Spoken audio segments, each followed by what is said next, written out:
How's it going, everybody? I'm MDW, and this is a review for the final figure on the Wave 17 of the Neca Predator series. This is Alien vs Predator, Serpent Hunter Predator. I think I've saved the best till last. Let's have a look at him.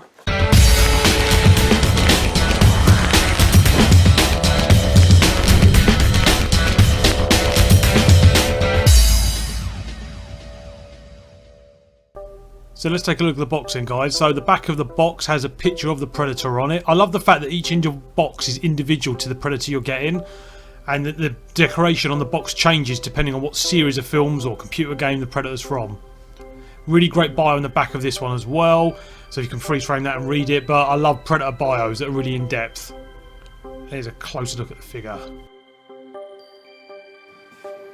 Hey everybody, welcome back. So here he is out the box, the Serpent Hunter Predator. Right, so I'm going to say this straight away, best one of the series. Just by taking him out of the box, this guy is a badass. So, he just looks so cool.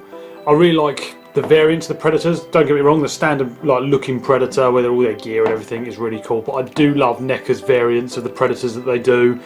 There's so many different types of ones out there, which I'm going to try and get his hands on as many as I can, so I can review for you guys. But yeah, so here we go, Serpent Predator. He's got a really good bio to it as well. So the mask doesn't come off, that's actually part of his bio first up. So he's kind of like, not really many Predators know kind of what he looks like. He's a very mysterious character. According to his bio, he's the best hunter of xenomorphs of all time. He's got the most xenomorph kills, and he actually mimics the movement of xenomorphs and kind of thinks like them. That's why he gets so many xenomorph kills. So yeah, but nobody knows kind of what he looks like. I mean, obviously I'm pretty much guessing what he looks like. He looks like a standard Predator, but yeah, a lot of people just haven't seen his face ever. So that's really cool. So rundown of articulation then. So he's got the standard head movement, left and right there. Doesn't really go up and down much, so kind of left or right. The dreadlocks don't deteriorate from the movement. Then we've got the body there, so he's got his torso, so he's got not really much of a crunch. You can see it cut there to crunch, but it's kind of, mine's glued in place. It doesn't really, oh it does there, there we go. You hear that big crack? Don't know if it's a good or a bad sign, but that moves now, there we go. So he only kind of moves a little bit there, and then he swivels at the waist as well. Doesn't really, it goes up forward and back a little bit, so you can get him hunched over. It's quite cool. Then his arms as well, got the swivel just above the bicep there as well, so they swivel all the way around, and then they've got a joint at the elbows there as well, and then the hand swivels all the way around, and that's the same on the other arm. Then his legs standard as the other Predators there, so he's got the ball joint. It kind of it goes outwards there. It doesn't really go very far because of the armour he's wearing. Don't really want him to go out that far anyway. And then forward and backwards there as well. And he's got double joints. He's got one above the kneecap there and one below the kneecap, so you can put him in loads of running poses. Same on the other side there. And then his brutal feet, look at that, awesome. And they kind of swivel as well and go up and down. So that's the movement on the Predator. Let's have a quick closer look now at the paint application on him as well. So he's kind of the same with most of the Predators in the Wave. So he's got this darker skin here. It's like a brown, dark brown colour. It's a bit lighter than the Youngblood Predator, probably about the same as the Elder. And then it's got the bright yellow highlights at the front here as well that blends nicely with the light brown going into the dark there. Loads of bits and pieces going on with his armour as well, which I really like. So it's the kind of dark metal armour, not like the bright silver of the Youngblood. And he's got bits of armour all over him, this one. So he's got these really great straps on his arms with skulls on them, with like runes and spikes and everything. So that's really cool. He's got a necklace as well that's kind of moves, it's his own separate bit. Got a little neck seal going on under there. All the dreadlocks are painted black, with the braids have got kind of silver details on them. And then the belt again, so it's got like red paint apps on there with little bits of detail all over the belt. So again, he's got this kind of cool armour here. He's got this little kind of side thing there. He's got all these bibs and bobs, all these bip gadgets on there. Skulls hanging from his belt. Cool little bit of loincloth hanging down there. And then on his feet he's got metal armour plates on his legs there. And then obviously these excellent, we want to be kicked in the nads with one of them. That's really cool. So yeah, that's all that in there. So yeah, overall, there's no splodges or paint mess ups on my one. Silver used for the blades on him, and then there's a kind of cool little bit of paint variation on his hand, so you can see the browns there, and there's a little bit of blending as the hands go into his arms.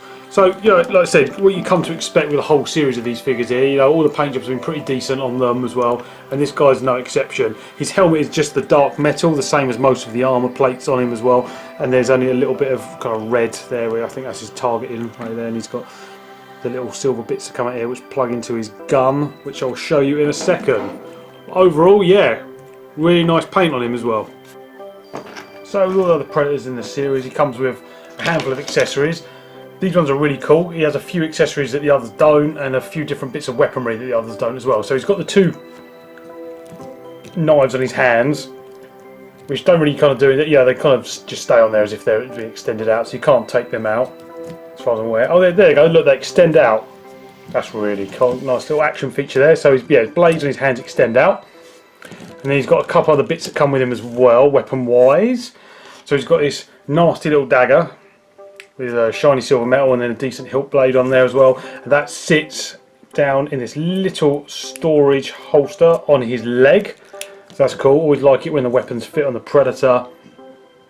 He's got a couple of spare hands there, so he's got two hands, both in the colour, you know, so he can hold a weapon. And then he comes with the nasty throwing sphere, so he's got the spikes coming out of it, really nice jagged edges on it as well. They look really nasty, especially in the Alien vs Predator 2 Requiem film. I think the Predator uses it in that quite a lot. Gets that really annoying blonde girl through the head at the end, which everyone's like, oh man, in the cinema, because it's a really brutal death. And then he comes with as well the Predator, which I didn't think he did come with actually when I originally saw the packaging, but he's got the old shoulder cannon there as well. What Predator has not got? Shoulder cannon, and then his back plate as well. This is the same metal colour as the rest of his armour, so it's just kind of dark metal there. It's really well sculpted. There's not any other detailed paint application on it, it's just that one colour. So let's get on now and see what that looks like. So the Predator's shoulder cannon or plasma caster also moves up and down as well. And then you take his hands off nice and easy there, just twist and come off the pegs, and then the new hands go on there fine. Nice good fit.